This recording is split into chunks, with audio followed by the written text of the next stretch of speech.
athletes perform their best when they're relaxed and just playing.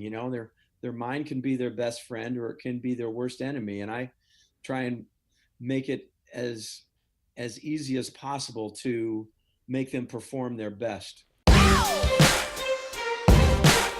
This is your host, Coach Dwayne Carlisle, and you're listening to the Pursuit of Excellence podcast, episode number 11. This episode titled, I'm Not Old School, I'm the Right School, is brought to you by Carlisle Performance Systems, located in San Jose, California, the place where even the best athletes are made better. Okay, on to the show and welcome back. Today we are talking with Doc Scheppler, legendary girls basketball coach at Pinewood High School in Los Altos, California. He is now in his 23rd year there, 41 years overall. Check this out. His career record at Pinewood High School is 604 wins and 128 losses. Figure out that win percentage. Unbelievable. They've also captured 6 state championships. This past year, they lost in the state championship game in the Open Division, which included all divisions in the state of California. En route to getting there, they beat the number 1 team in the country and the number 4 team in the country at a very, very, very small school. Here's what his daughter had to say about her beloved father, who she played for. He makes you want to get better because winning is fun, said Casey, now married, the mother of 2 and a cardiac nurse.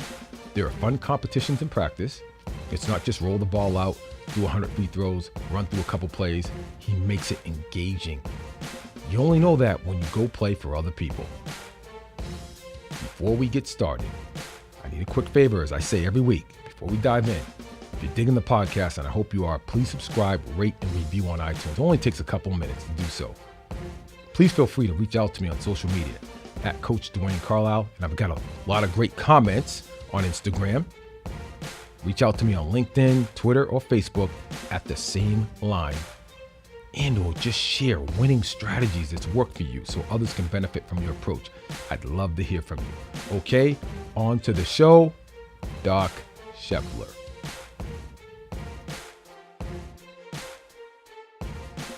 Hello, everyone. We have Dr. Scheppler, the great Doc here. How you doing, Doc? Doing great. Thanks for having me, Dwayne. Oh, no, thank you. Thank you. I've already giving him a rousing introduction. We're so excited to have him on the show. I don't know where to start because he has such an extensive background in coaching. Doc, how about you start with, tell us a little bit about your journey and how you got involved in coaching. Dwayne, I knew I wanted to coach right when I was in high school. I was mentored and coached by 3 fabulous coaches that I wanted to emulate. And I knew right in high school that I wanted to teach PE and coach as my life vocation. So I played high school baseball and basketball, played junior college basketball and junior college golf. And I ended up playing a year of tennis as well. So majored in PE, got a degree credential and a master's degree in PE, and came out in 1977. And it was right in California when they passed a bill called Proposition 13, where in all the public schools, they were cutting back on teachers. So the teacher hiring wasn't really at the greatest point in time 41 years ago. So I substitute taught, and I was one of the first people in that time frame to be a rent-a-coach. In other words, where they didn't have teachers that coached the sport. They opened up the sports when the teacher didn't want to coach a particular sport. They hired somebody outside to coach that sport. So I started coaching frost-off basketball in 1977 at 23 years old. Wow. And I also coached tennis. And the other sports that I coached at Burlingame were track, cross country, girls badminton, tennis. So I've coached a lot of sports in my little venture. Coached my kids' teams in soccer and baseball and softball. So there is a lot of sports that I coach, but I've just specifically got down to coaching basketball. So I've done that. This is my 41st year coaching. Wow. Sports. Wow. Now, Doc, tell me about your mentors. What was it about them that made you gravitate toward wanting to be a PE coach, PE teacher and coach? Well, each had a specific strength that, anytime that you're a coach, you draw upon the knowledge of others and you kind of become eclectic where you take a little bit from this person, take a little bit from that. And being somebody that's, coached for 41 years, I'm still learning. I'm still taking in things that other people have that make you better. But my high school coaches, um, one of them, John DeVos, he made practice and games fun. He was a very taskmaster guy, but he made practices a happening. I mean, it was like you're going to have contests, you're going to work hard, you're going to do some things. He had a great sense of humor. We just loved playing for him. There's not a day that went by that we didn't look forward to practice. I went on to another coach that was the varsity coach, Frank Bettendorf, was very, very preparation oriented.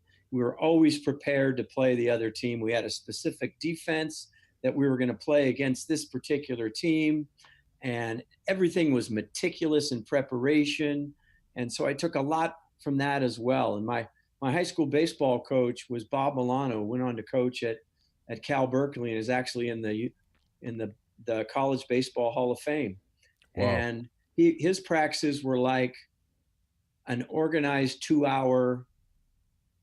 I can't put it any other way than a beautiful performance by an orchestra. Everything was orchestrated to perfection. The pitchers had their job. Once they threw batting practice, they did their work. You took your bunting, you took this, and everybody was working for 2 hours, and it was just the most beautiful thing. So taking things from that, my practices in those years are always functional to the point where there's always something happening. There's never a wasted minute at all. So those were my guys, and I loved playing for them.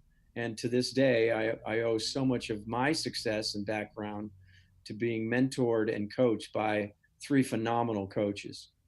Wow. I appreciate you sharing that. Doc, one of the reasons why you were at the top of my list to be on this show, Pursuit of Excellence, is because of what I've seen firsthand with what you did with my boys, how you coached them, how every day when they work with you, they were so excited to come and work. They were so excited. And your energy, your enthusiasm, the way you treat people, the importance that you place upon helping somebody get better. It's not like you're in it to take somebody's money. You're just Right. a passion that's unbelievable. And when I saw you train in Jeremy Lin, it was the same thing. It was the same Doc. It wasn't like you felt like you had to change because of the level of athlete that you were working with. It was, hey, that same eagerness and passion exuded. Where did that emanate from? Well, it's my love of basketball, Dwayne. When you love what you're doing and you get to do it and make a living from it, it's not really work. I mean, it's just joy. And I think that taking what I've learned from my coaches, especially this John DeVos, was you had to make it fun. You had to make it something to where they wanted to be there. Um, and I can't be a great coach if somebody's not a great learner. So a great coach is going to explain, demonstrate, give feedback, but it's also dependent upon the athlete being a great learner as well. And that means, they're listening to your instruction. They are watching and seeing your demonstration, and they're accepting feedback with humility and having a coachable spirit. And your young men that you raised were so easy to coach. And anytime you have those particular athletes, it's just a common bond that's so joyful, Well, and Doc, it's fun. now let's fast forward. Let's fast Yeah. forward to 2018. Want to give people some context that are out there listening that don't know about Pinewood basketball. Let's talk about this magical season that you guys had and how you arrived at the place of playing in the state championship game. En route to that game, you guys knocked off Archbishop Mitty when they were ranked number one in the country. So just tell us school size, program. Just give us a little history on that. Okay. Well, I started coaching at Pinewood in 1995. I had coached high school boys for 17 years. And in the last couple of years, I was enjoying coaching my son and daughter's team more so than them. And I decided to retire from coaching boys, take a year off.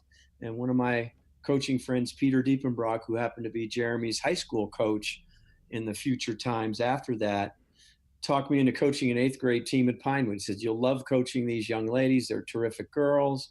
And after I spent a month with them, I said, if you can get me a teaching job, I'll coach the high school girls here, and I'll bring my daughter, who happened to be going to Sacred Heart Prep. So that's where we started our program, and that was 22, 23 years ago, and that's where we started. I've been really fortunate to coach a great group of girls. Our schools is very small in stature. We have approximately 210 students in the 9th through 12th grade, and I just get the joy of coaching just some marvelous girls that come to play. Now, I don't want to sound like one of those guys that brags, but we've won 6 state championships. Yeah. We've been to the NorCal finals 13 times. We've lost 5 of those. We've been in the state championship game 9 times, lost 3 of them.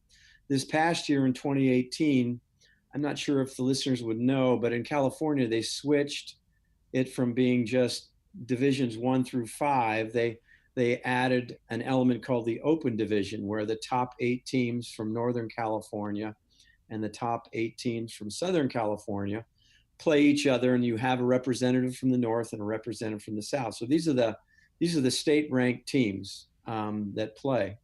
So in previous years to this, when we've been put in the open division, we've made it to the NorCal final once in 2016, and we made it into the open, lost the first year, NorCal Open final, and then the previous year we lost in the semifinals, and this year we beat St. Mary's of Stockton in the semis, Archbishop Mitty in the finals. Now, St. Mary's of Stockton was ranked 3 in the country, and Mitty, I think, as you mentioned, was ranked number 1. Wow. So they were sizable upsets for our girls, and it was a lot of fun. It was a great experience for everybody. I mean, it was just a storybook year. It was one of those things that for those 2 weeks of the season, it was just a magical run for us, and we played our best at the best time. And so, Doc, what are some of the ingredients? What are some of the things that you did from a leadership perspective to help get your team to that level?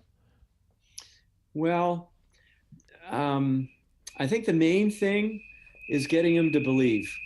And there is a striking gender difference between males and females. And what I've really learned is that most guys that are good think they're great. And most girls that are great just think they're good. Oh, interesting. From that standpoint, you kind of have to raise their confidence level and get them to believe. And that's a part of it that I really enjoy more so than coaching males, where you just gotta, you gotta have, you gotta give them the bitter truth sometimes. And sometimes the truth can get in the way of a relationship with a male athlete, because, if they want to be great, you want to have an extended relationship with them where they can handle straight talk. And that as a great coach yourself, is that, I'm not going to tell you what you want to hear. I'm going to tell you what you need to hear. But with females, in these environments of heavy pressure, when we played Mitty at Santa Clara, there were 5,000 people there.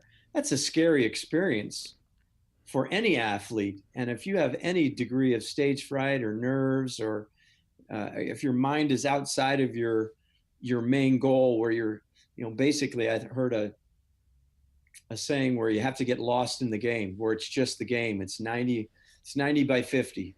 You lose track of how many people are there, and things like that. And I think one of the things psychologically I do fairly well is make it fun and make it an experience where it's just the game.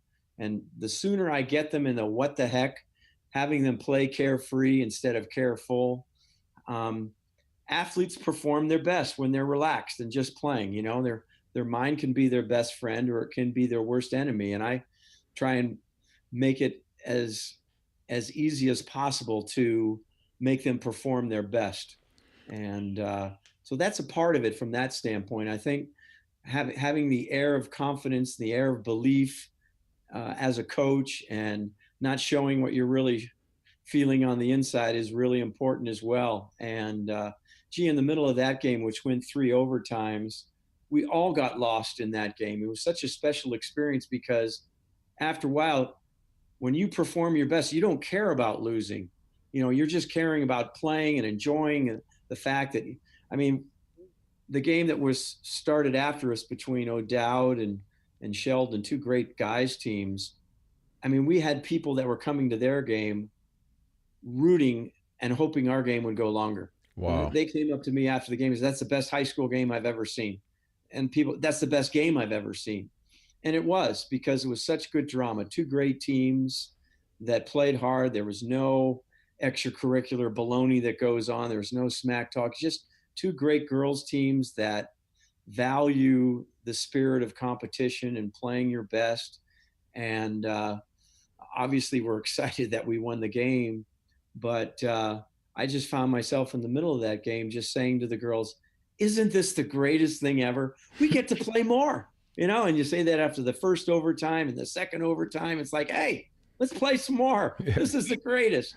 And I think that mindset kind of put them in a state that caused them to perform better. And it was also a growth thing. I mean, there are a couple of players on my team that are terrific players, but in pressure situations, they're so hard on themselves, and I always tell them, don't let perfection get in the way of being great, to where you can't let one mistake lead to another. Basketball is such a game where it's every play. You have to be involved in every play. And if you let the negative effect of one play negatively affect the next play, it's going to be like a toilet flush going down. It's not good. So all those mental factors that I've accumulated in these years have really helped me help them perform their best. So, Doc, how do you instill confidence on a day in and day out basis before you ever got to the big game?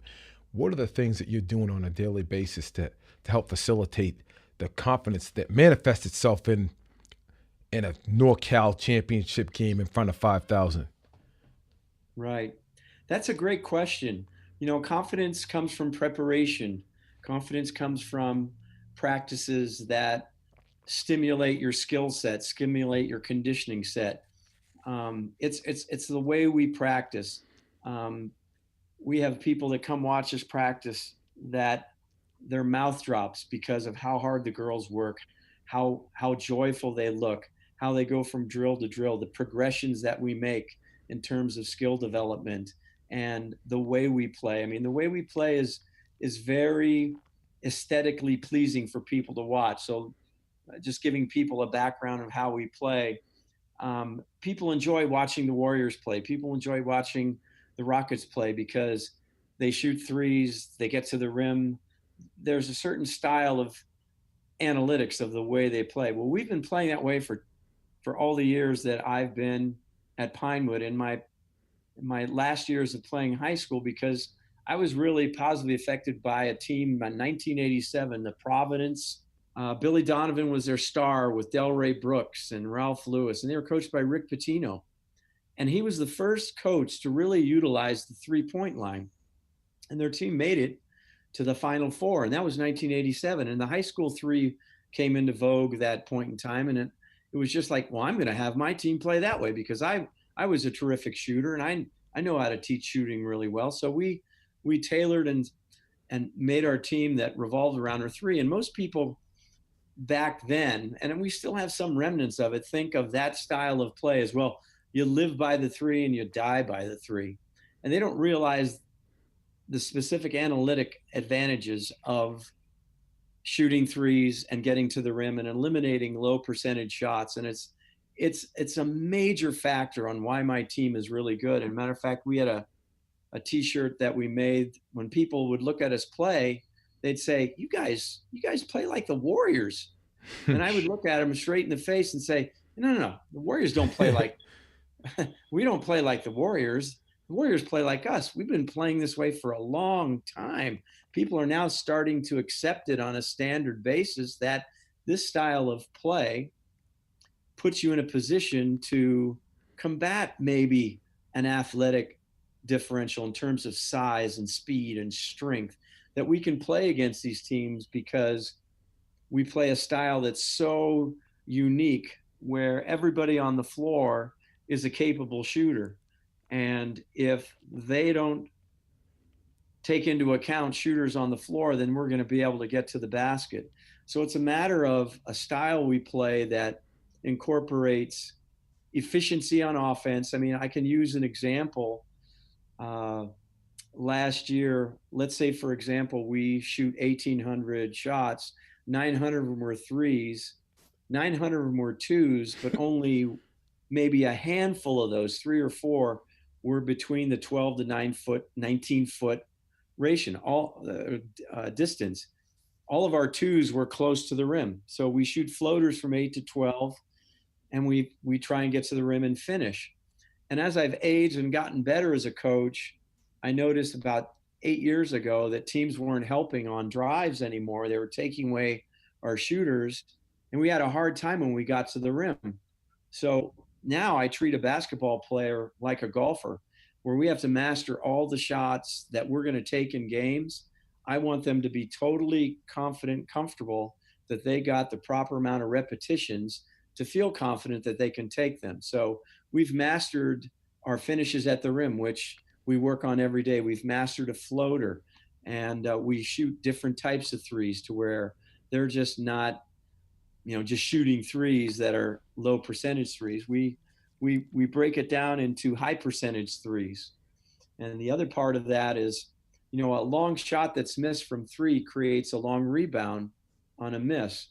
So we have specific responsibilities and roles that the other girls, when they're not shooting the ball, their specific job is to react, to pursue the ball. And my background as a coach and your background as a sprint coach, one of the things that we work on a lot is a skill called a split and sprint.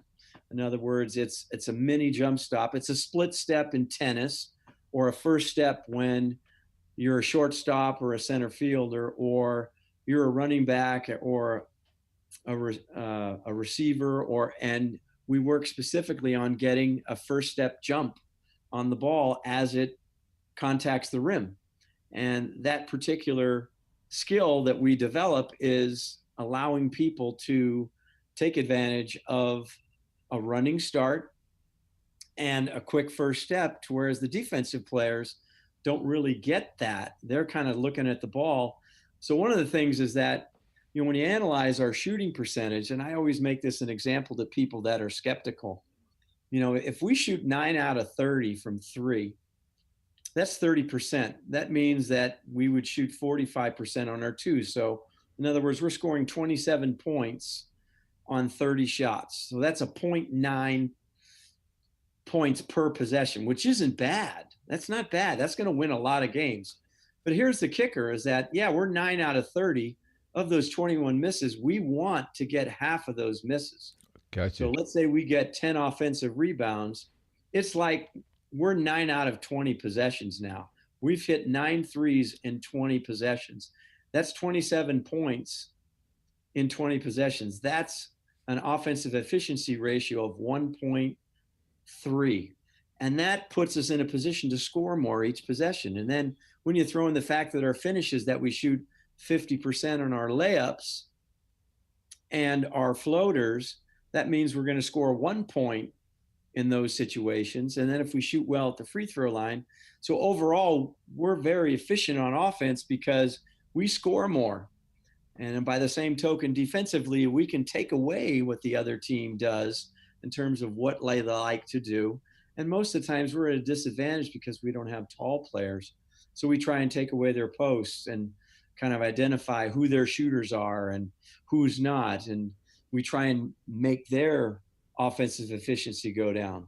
And the ending result is usually a successful finish where we win the game. So, in a nutshell, we prepare to play the style we play, and it's very unique. And um, people have a hard time playing against us because of that. Well, I'll tell We're you. not going to win too many contests in an airport. We don't have an all airport team. People look at us and go like, "Are you guys a lacrosse team or something? Or are you a soccer team?" No, we play basketball. And they look at us like, "What? You don't have any tall players." I said, "Just it's the same thing when we walk on the floor." Matter of fact, one of our teams was playing in an AAU tournament, and there's like 7 courts around, like when you go to a big old convention center or one of these complexes that have a lot of basketball courts. We're on the court, and this team walked on the court. They looked at us and said, "Are you guys on the right court?" And yeah. And it was great going through the high five line. Yeah, we were on the right court. We're on the right court. We're on the court because we don't look like a basketball team from the standpoint of having the size, having athletic length and things like that. We win when we play, and when they start playing against us, they know they're in for it. Yeah. They realize it right away, and so do the people watching. Like when we play in state games, if a team will walk on the floor and they look like UConn are playing us, like no, we're all right. You're all right. When they start playing, they go, "Oh yeah, I can see why they're here. They're Yeah. really good." So Yeah. I've always said skill wins, effort wins, cohesion wins.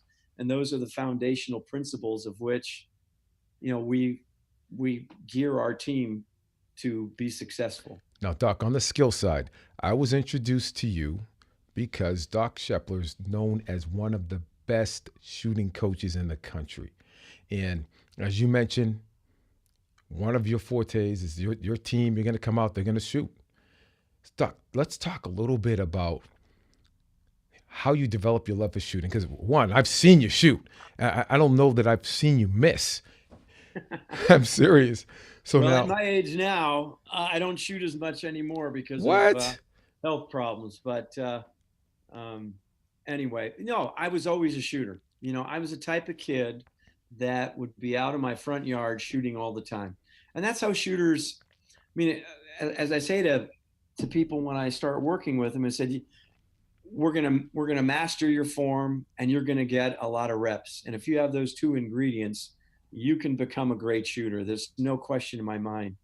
And some of the techniques that I've learned to really isolate when you develop a shooter are not really tried and true, the 10 commandments of shooting. In other words, these are things people get told by well-meaning, well-intended, noble people that are coaches that weren't really shooters, but they're passing on this information because this is how their coach taught them how to shoot.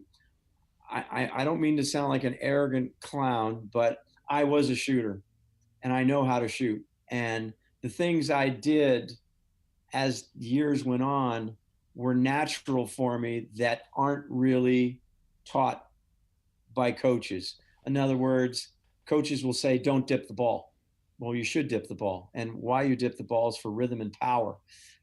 Anytime people describe a skill set of somebody that's rhythmical, whether they are hitting a soccer ball, kicking uh, uh, kicking a field goal, hitting a baseball, throwing a baseball, rhythm is very important. And when you describe what rhythm is, it's basically moving your body in a way that flows, where all the joints are moving together to successfully perform a skill.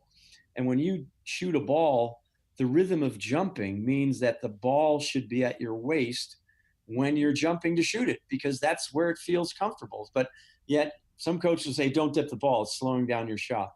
And some people say, "Put a lot of arc on it," because there are 2 balls that can fit in the rim at the same time. And it's like, yeah, but when you shoot a ball, direction and force are really important and key ingredients for being a great shooter. And the force management of a shot should be something where you have the ball under your control, and controlling the distance of your shot cannot be accomplished with a high arcing shot that's up in the 50s. It's got to be in the mid 40s. So when I see somebody as a shooter, I will take a look at their shot within 2 or 3 minutes, have a clean picture in my mind of what they need to do. And anytime I work with somebody, it's usually one of these four principles. One, they don't jump quick enough. Two, the ball's not at their waist when they jump. Three, they don't land in front after they shoot the ball, because anytime you're shooting a ball, the power should be going forward and you should flow. And people call it the sweep of your feet forward. And the fourth principle is making sure that their arc is correct in terms of keeping it in the mid 40s. And within 10 minutes, they're shooting automatically better because of those four principles. And it's usually one of those things that I do to attack somebody's shot. So that's, anytime somebody shoots the ball, they have to have great rhythm, they have to have great release, they have to have great balance. But the thing I think I do is get them to concentrate totally on the feel of the shot. 3 years ago, in fact, when I coached your boys, years ago, I would teach them how to shoot from a framework a little bit different. I would teach them the rhythm first, have them pretend they're holding a ball at their waist, have them jump to shoot it without the ball, and have their feet flow forward. And they'll feel what it's like to do that skill perfectly. And then we add the perfect release, which is so crucial to that. But my teams, I think the main thing with shooting is that I've learned is that I treat them like a golfer. No golfer. There's a major difference between an amateur. Like, I was a decent golfer. I had a 4 handicap, but there's a big difference between Jordan Spieth and Tiger Woods and me, is that they can hit every shot. I can't. Well, when I develop a shooter, I want them to have the same mindset. I'm going to teach them every type of shot and every type of situation, whether it be off a dribble, off a catch and shoot, or in triple threat. And then when we get even specific, a golfer has to have a short game. Well, so does the shooter. A shooter has to have a wide variety of shots they can master close to the rim as well. And that's how I kind of attack somebody's shot. Well, I've personally been in your home. I've seen that beautiful gym that you built with that measurement system, right? That measures the arc of the shot. So I've seen that. And Doc, let me ask you this. How do you help a shooter through a slump or a bad shooting night? It's a great question. I always love to tell the story, Dwayne. I always like to be a little bit self-deprecating. I was a great shooter. I went to a birthday party for a 50-year-old friend of mine, and he was a basketball nut. Well, he didn't start playing basketball until later. He was a Stanford grad, highly successful businessman. And I went to his birthday party, and he rented a gym to play basketball. And he had some ex-Stanford players there. I couldn't find where it was, so I got there late. And he introduced me to all the guys. Hey, guys, this is my friend Doc. He's the best shooter I've ever seen. And in playing pickup for a half hour, I was like 1 for 30. And why was I 1 for 30? It's because this guy put me on a pedestal, and I had this pressure. I was the best shooter he's ever seen. And I promptly went out and choked. I knew what I was going through, and my mind took over. My mind was my worst enemy. I started thinking too much. I started pressing. And I always like to put a shooter's mindset into 4 different frameworks. I know it's going in. I want it to go in. I hope it goes in. And then I'm praying it goes in. Each ascending level is stress. When it's in, you're letting your body do the work. You're just doing it. And when you ask shooters, what are you thinking about when you're shooting well? And they give me this blank look. Well, nothing. I said, right. How you can get somebody's brain to turn off, and if you have that, that magic potion, it's so important in terms of a shooter. So when a shooter is going through a slump, there are a lot of factors involved. Are they thinking too much? What are the differences when they shoot in the game and shoot in practice? Well, there's fatigue difference, there's repetition difference. In other words, if I'm shooting from the same spot, I'm basically getting the knowledge of my results with every shot I take, and I'm taking a shot every 3 seconds from the same spot. Well, it's like batting practice in baseball. You're going to get the same pitch and you're going to get confidence, repetitive movement. Well, shooting in a game is different. I mean, there's conditioning variables, there's yes, no variables, there's, stage fright variables, there's where you receive the ball variables, there's situational variables.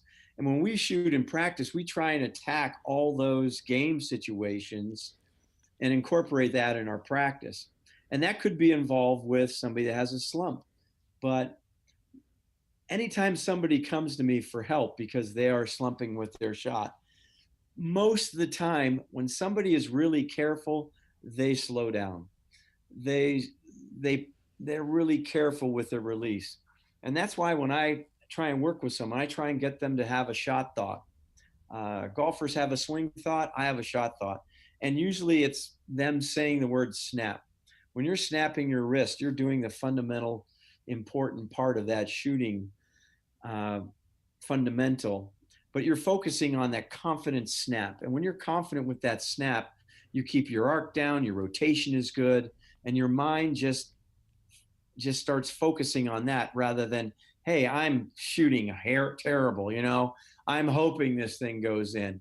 And so when somebody has a slump, it's really important to put them in a situation where they're comfortable. And I do a lot of mind games with my girls as well when I know what they're going through because I was a shooter. I know when I'm shooting my best, I'm just shooting the ball.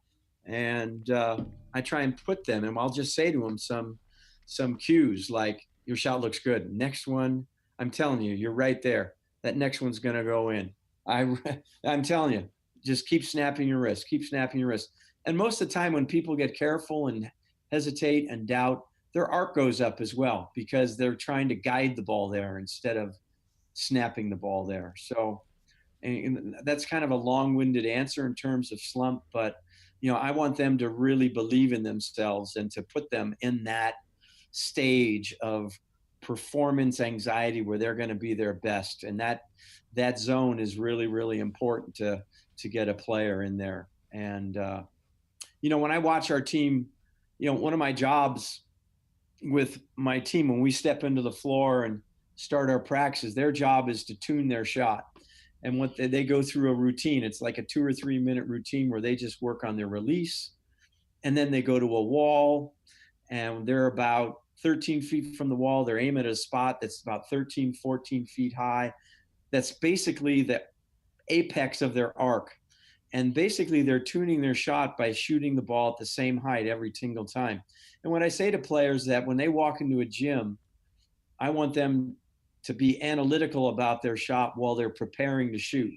And they're doing their conscious energy then. And when they start shooting, then you already know it's tuned up. So they're just doing it rather than, I want them to be self-aware.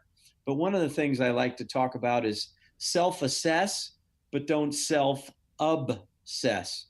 So I don't want them, I just want them to snap their wrist. And it's somewhat difficult sometimes to work with an athlete that's too obsessed with their form.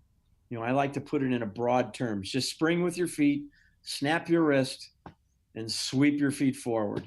And if you just concentrate on those things rather than be a little bit too anal, if you will, with your form, I think they'll shoot better. So now Doc, you talked about when you guys go into a gym, you don't appear to be the most athletic looking team. Right. What are some, and I know that physical preparation has been very important for you.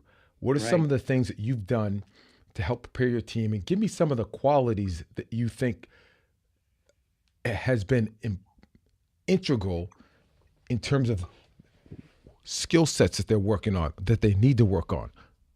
Well, I can use, you being a strength and conditioning guy involved in football a lot, one of the things in basketball that's kind of a a false fundamental is defensive sliding.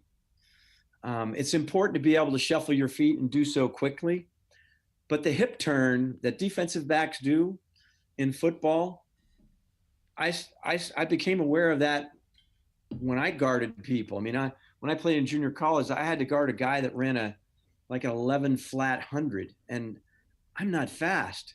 And my coach was expecting me to defensive slide and stay in front of this guy. Are you crazy? I can't run with this guy. So I turned and ran. And the coach looked at me and said, no, you can't turn and run. That's wrong. If the guy goes the other way, you're crossing your feet. And then this hip turn became aware of that. And we work really, really hard on developing basketball footwork that's not, I mean, that our catch and drive and between the legs dribble and our first step quickness to get open involves split your feet and sprint or do a stamp cut. So we work a lot on the specific basketball foot skills that put our players in position to maximize their athleticism within that sport. And then you throw in our strength training. I mean, we go to a facility that is terrific in terms of, its the name of it is Sparta Science, and they do a force plate examination of all of our girls, and they design a program specifically around putting them in athletic balance. And the difference that strength training makes in terms of our greatness has been the key to it, is that I can provide the skills, I can provide the foot skills and breaking things down, but I can't make you stronger to maximize your potential. I'm not, and that's where a strength and conditioning coach, such as yourself, has the specific knowledge and the background to help a player maximize their potential. And I always use the example when I work with someone, Dwayne, and if I'm working with you and I say, Dwayne, if you squat 200 and I squat 20, and we say we have the same foot angles when we're landing to explode in a direction, you're going to explode with more force than I would because you're pushing with 200 pounds of squat. I'm only pushing 20 pounds of jack squat, if you know what I mean. Yeah. I'm not explosive at all. So I think the example of strength training is so important in terms of maximizing your force when you're pushing against the ground. And you know that as a speed guy. When you see these offensive linemen I should say defensive linemen that, they can squat high numbers and stuff, and you see their first step explosion speed is off the chart. It's amazing. Well, basketball is a game of first step speed and balance stops. And when I develop a player and kind of put a foundation for a player, it's foot skills, it's ball skills, put those two things together, and you have skills that they can do that create offensive and defensive proficiency. And I treat my players like a gymnast or an ice skater or a dancer. They're going to master specific moves that they do in perfect form. And then they're going to play a lot of ones, twos, threes, and fours. So they learn to do the right move at the right time based on a constantly open skill sport like basketball. And that's the key ingredient. We get our, when I describe a foundation for a player, I mean, the formula for a basketball player, obviously they have to be a great condition. Obviously they have to be nutritionally prepared. Obviously they have to be stronger. Obviously they have to really practice their skills. Obviously they have to play a lot of pickup basketball. And that's the way we design our improvement program. That's why our girls, are really good basketball players is because of that. So, Doc, give me an example of a player who started strength training and you saw a unbelievable difference in terms of how they were able to perform on the court. Well, it's always fun for me because I'll give you our time frame. I mean, I don't see our girls from the end of July till in a gym in the middle of September. And we start our training where they go get their training at the end of August. And I won't see them on the basketball court until 3 weeks after that. And the difference in the way they stop, the way they jump, and the way they accelerate, and the way they they turned horizontal speed into vertical lift is just, it's just amazing. And their parents their eyeball scouts. They haven't seen their daughter. And it's so fun to watch the incoming freshmen because they've never really trained before. They've never really worked before. They've never really had great instruction on proper strength training techniques. And when they start doing everything in perfect form and they're starting to get a little bit stronger, they step on the court, they don't even believe it. So I can't really give you a Sure. specific person, but I can just say in general, I love watching our incoming freshmen turn into high school athletes right away. And the difference between them in the beginning of the summer to November 1st, or that area where we start practice, is just huge. And it's just in how they move. And so many times people watch us in our practices and they'll say, and they don't mean it to be a gender, thing, but you guys play just like guys. And it's like, well, there is a gender difference between guys and girls. Um, Guys, when they go through puberty, get stronger because of testosterone. Girls, when they go through puberty, they add on layers of fat because they're females. And it's not adipose tissue fat, it's just becoming a woman. And we have to not reverse that process, but we have to go out of our way to, because when boys and girls are sixth grade, basically athletically, they're very close. But then when they go through the maturation process, guys will still keep growing and getting stronger, and girls don't. So we have to reverse that process and change them. And that's why you guys move just like girls. Yeah, they do. I mean, you move just like boys. I said, yeah. Well, because their footwork is perfect and they're strong athletes. And this is what we do to put ourselves in position to maximize our potential as basketball players. Have you been able to connect injuries and performance on the court?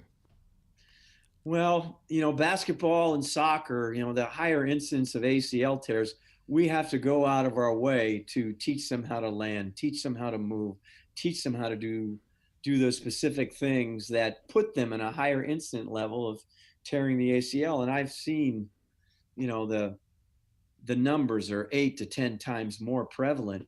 And you have to reverse that. I mean, anytime I see a player, a female player, and even a male player that has knock knees or the valgus knees, I'll just look at their parent and I'll look at them and say, if you want to keep playing basketball and not get hurt, there is a strength discrepancy there. You need to train to play the sport. And I really emphasize it with the female players that I work with individually and with my team, because it'll happen. It's going to happen to them unless they go out of their way to minimize that chance of happening with a non-impact ACL injury. I mean, Tom Brady tears his ACL because somebody runs into his knee.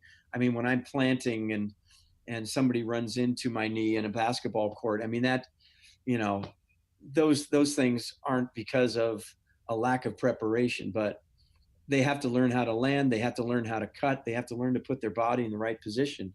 So we minimize that because that's a year sentence away from the sport that they love, and we've gone through our share of ACLs, and it's not an experience that is fun because you know that they're going to lose 9 months of not being able to play.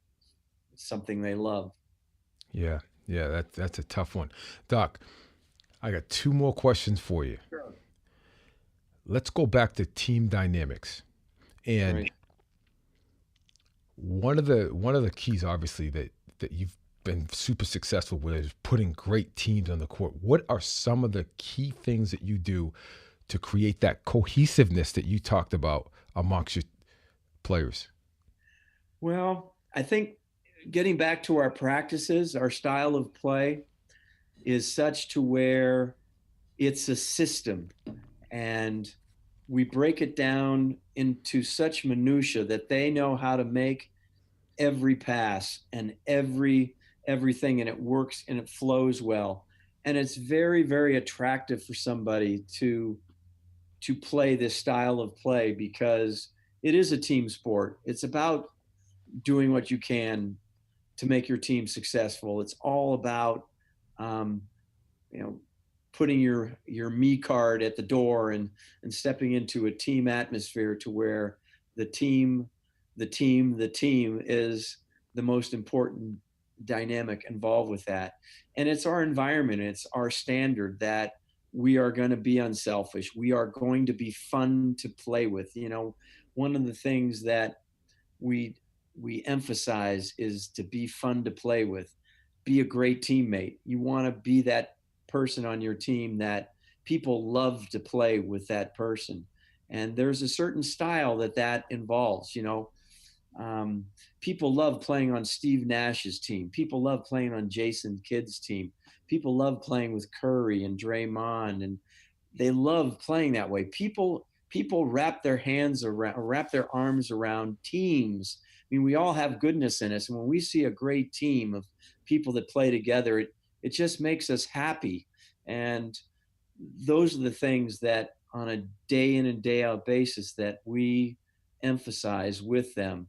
And it doesn't take long for the girls to bond in that type of environment because the older girls are the ones that were led by the previous girls. And we have a great alumni that comes back and loves to play open gym with us and loves to talk to the girls about what it means to be a Pinewood basketball player and to be a great teammate. And it definitely helps when you have younger girls, uh, younger women, I should say, talking to high school girls rather than a 64-year-old male that, they look as the old guy. So, So, um, Doc, on that note, right? yeah, You're getting older, and then they come in younger, and so that right. age discrepancy just continues to widen.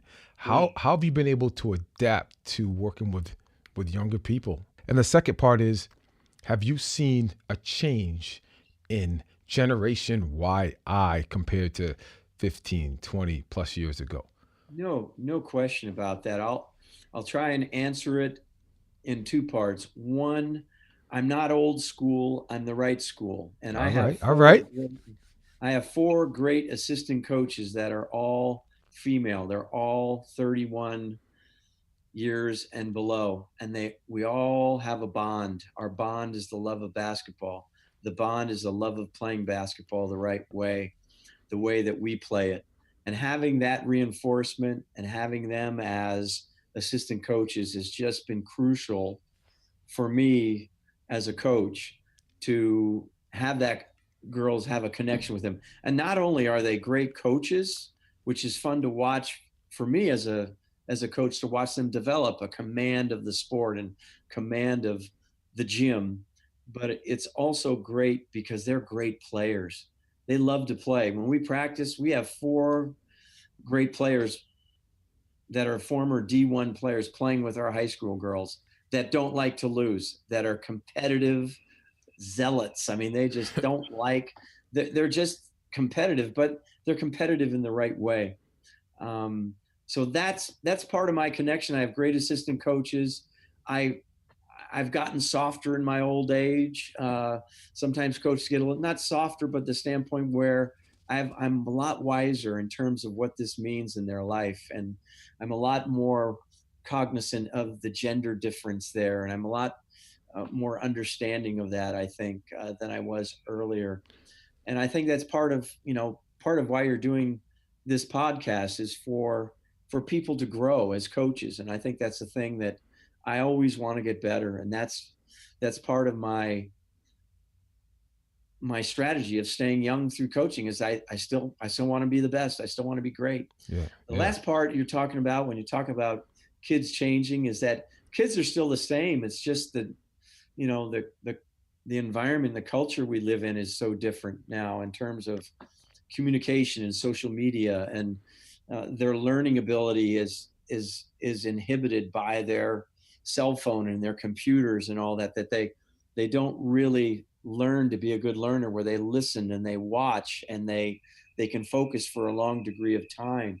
I think the so you kind of have to be a little more concise in your direction, a little more visual. I can say right now, I don't mean to go on so long. A great teacher should put themselves in the role of being a learner again. I've had to go to a trainer that's helped me with my posture and my movement and my strength and developing my core in a thing called foundation training. And he's teaching me. And I've just realized I am the worst learner in the world because it's like, I need you to take those verbal instructions. I say, you're a great teacher. Not a very good learner with verbal commands. Show me commands. I need you to put me through things so I Yeah. can feel that. And I've learned that it really has helped me as a coach to be able to do that. So I think part of the ability to interact with today's youth is to understand what they're going through as a learner and to realize that they don't learn the same way you learned, that they're not as good as learners in terms of accepting that feedback and to make it short and to be positive and to make it fun. And I always like to explain that I feel like I'm Bob Barker at practice sometimes, where it's a game show, it's fun, it's intriguing, they look forward to practice. They know they're not going to do defensive slides and run suicides and do the 3-man weave and do things that are just you know rigorous and torturous and tedious. That I want to make sure when they go to practice that they get a lot of shots, they make a lot of decisions, and they're going to improve their ability to play the game. And I think that type of thing can enhance somebody's ability to become a great learner. Now, the other part of it too is the parents part of it. It's such a different culture because parents are so invested in their son or daughter financially, in terms of time. I mean, I grew up on I live in a house where I grew up here. I grew up in the greatest neighborhood ever, where all of our kids in the neighborhood moved in at the same time. We all played sports. We all were growing up in the 60s where there weren't AAU teams. Everything, our passion for sports was internal. It wasn't about, playing on travel teams and things like that. So most of the investment that our parents made was just to get us to practice, and our kids are doing what they love to do. But now parents are so invested emotionally that you're not only coaching their kid, you're coaching the parents. And the last thing I want to say about it is that, when I started coaching, Dwayne, I'm sure you might see this as well. I mean, coaches were a noble, authoritative presence that held the hands of the other parents of the kids they coached. And we worked side by side to develop your youngster into a great human being using sports as that vehicle. Well, now parents look at us like we're country club employees that, hey, we got a spin class at 12 and at 2 o'clock we have yoga. And then, we have a celebrity mixer after that. And don't forget our disco party tonight. Can I clean your clubs? Hey, you sure look good. It's like, no, I'm not a country club employee anymore. I'm your coach. I'm authority figure. When I tell you to do something, I want you to do it. I'm your boss. Your job is to please the boss. As a country club employee, your job is to please the consumer. It's like, no, they got this all wrong. I'm not your country club employee. I'm not the front desk. I'm not the golf pro. I'm your basketball coach. And when I tell you to do something, you're going to do it. And if you don't do it, and the thing I explained to them is the reason I'm telling you to do this is because I want to play you. I want you to succeed. I'm telling you this. And as I've aged and had success, crossing that barrier of getting them to believe in me as a coach is very easy for me. But for a young coach, it's not easy to establish that level of respect and get players to buy in. So I have a little bit of an advantage with that, Dwayne, as I'm sure you do as well. All right, I want to close with this last question. Here we are, 41 years in. Yeah. What would you tell your younger self with all these 41 years of experience that you have? You went back to when you first started coaching. Give me some things that you would tell yourself to put you on a path to be able to succeed even quicker and have a better experience out the gate as a young coach. I would say I love to learn and learn new things, love to learn, faster ways to get somebody to get it. I think I would have liked to have grown up now with the avenue of podcasts from Dwayne Carlisle, internet with, you know, YouTube things.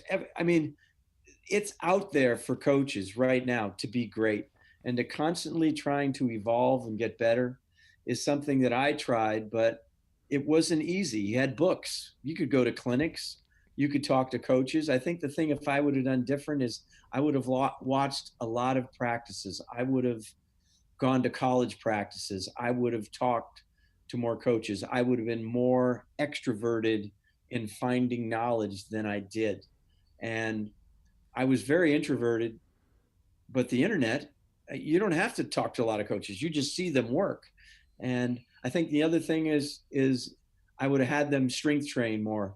I've really seen the benefit of that. I would have, most of the things that I've learned over time, I would have liked to have learned right off the gate, and I, I remember this vividly. One of the guys I grew up with was my ear, nose, and throat doctor. And 10 years ago, I went to him for a problem. And I asked him a question because I was having a couple parent problems, like we all do as coaches, where parents just don't get it because they're so biologically attached to their son or daughter that they get in a state where I call it parental insanity, where they don't think clearly. When they're out of it, when their son or daughter graduates and stops playing, they have a time to self-reflect and go like, God dang, boy, I took that really kind of seriously. I did it with my kids as well. But I asked him, I said, hey, Dave, are you a better doctor now than when you came out of med school? And he looked at me with this look on his face like, are you kidding? I mean, of course I am. I said, yeah. Why now in 2007 am I having more parental problems than when I started coaching, in 1977? Because 1977, I was terrible. I mean, I thought I was God's gift to coaching, but I am so much better now than I was then because of experience and because of what you learn and what works and what doesn't.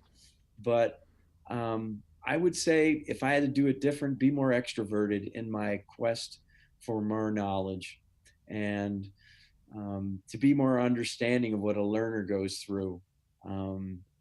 In terms of specific skill development and things like that. Doc, I gotta ask you this because this would leave everyone hanging. How did you deal with resolving parental issues around kids that you coach? I mean, any particular strategies that you have? That's one of my weaknesses as a coach. I think the most important thing is to set your ground rules right from the very start. Communicate with the parents, have a parent meeting right from the very start. Make it clear, concise, and don't waver. I'm in a fortunate position now where I've elevated myself to a degree where I don't really have a lot of parent problems because of our success and because they know I'm pretty good at what I do. But there are people that sometimes their parents do get in the way. They're too involved. And my best advice is communication, and communication where it's three-way. It's with parent, it's with athlete, it's with coach, because I don't like the triangle. The player will tell the parent one thing, and it might not be exactly what's going on. And the parent will have a complaint and say, well, you told him this and this and that. And it's like, no. So to create a level of communication where it's clear right from the get-go of what is happening. And I think that's really important. I think giving the players the responsibility as parents to talk to the coach is really important. And I say that to the coaches that, it's very important that the kids are in high school now, that they learn to communicate, and they learn to communicate in a way that's upfront without barriers, rather than the parent always battling for the son or the daughter. I think that's really important too. Wow. So Well, Doc, I don't have the answer for that. I mean, yeah, I yeah. asked Mike Montgomery the same question, Dwayne. Mike used to coach at Stanford, and this was back in 2000. And I said, do you ever have any parent problems, Mike? He looked at me like, nah, no. And I go, well, why not? And he says, when the first time a parent calls, if they call, I said, look, you're their parent. You're biologically attached to your son. You cannot be objective about your son's ability because he comes from you. I'm his coach. I can be objective. So we can't really have a, a, a, a constructive conversation because you're biased about him. I'm not. I'm bottom line guy. And that really helped me understand what that is, and I always tell the story too, and I don't mean to be long-winded, but this is a great story. My mother watched me coach my first game, and I was a frost off coach 1977, and one of the boys on my team, I played high school sports with his older brother because I was 23, this young boy was 15 years old, a sophomore, and I played baseball with his older brother.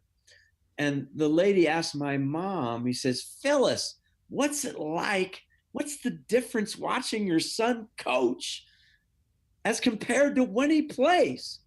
And my mom just looked at her right in the eye and said, well, Gloria, when he played and lost, it was the coach's fault. And now when they play and lose, it's the player's fault.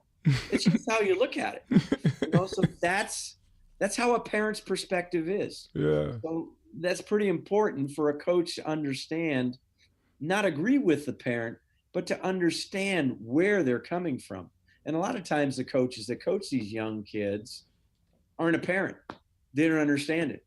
And I think you're a great parent. You're a coach. You understand.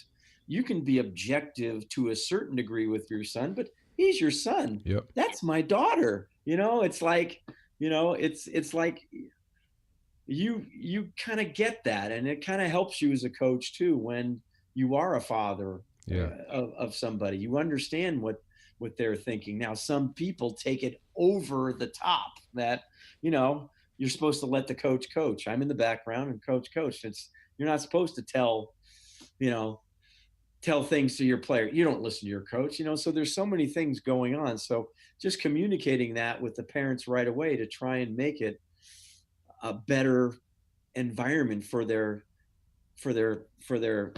son or daughter to excel in. And that's where the Positive Coaching Alliance is a lot of great things for parents and things like that. You know it becomes really, really good Well, for them to learn what it means to be a good sports parent. yeah.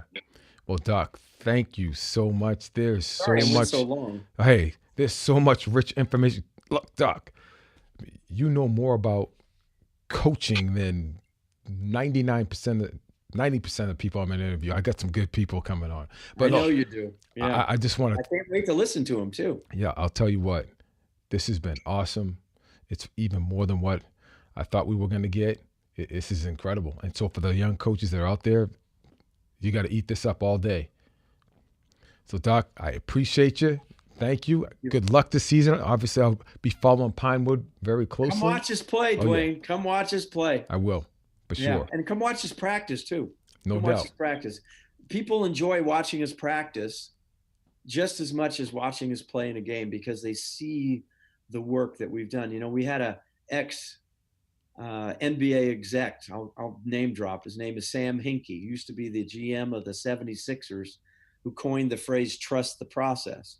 And he's in the area now teaching grad classes at Stanford. He might be a good guest for you on your podcast. He came, watched his practice. He was blown away by the girls.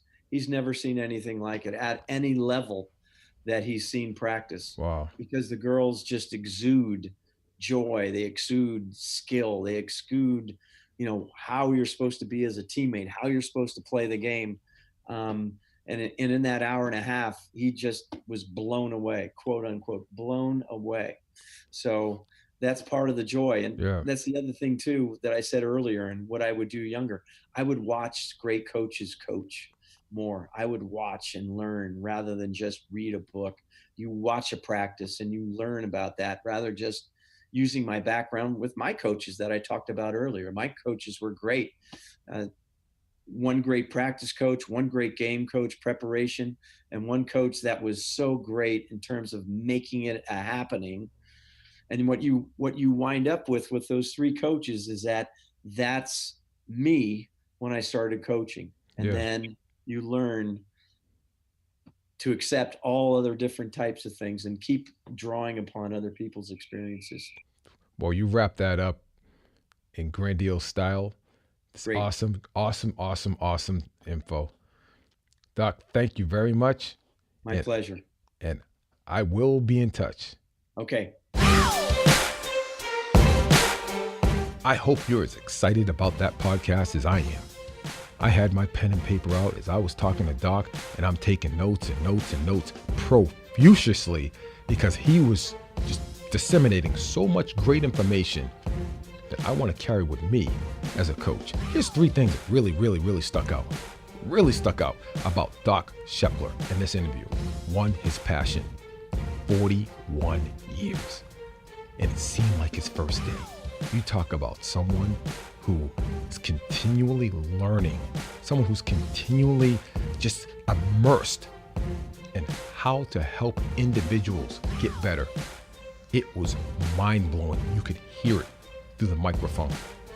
The second, his attention to detail, the preparation that he puts his teams through. It's not aimless. He's very purposeful in his approach and his strategy about how he formulates his practice and then how that's carried over to the game. And then the third thing, makes it fun. He makes it fun. How about when he said, in the midst of a triple overtime game against the number one team in the country, 5,000 fans packing the house, and after the overtime periods, Doc would approach his team and say, "Wow, isn't this fun? We get to play another quarter." He took the pressure off of his players, got them to focus in the moment and enjoy the process. They weren't bound up, and ultimately they came out and they won the game. So it's no surprise that he has over 600 plus wins with 100 plus losses. It's incredible. I'd like to thank you for tuning in today. To find out more about Carlisle Performance System programs to help your child improve their speed, quickness, and agility, visit carlisleperformance.com to register for upcoming programs to help your child get better. In the meantime and between time, have a blessed day.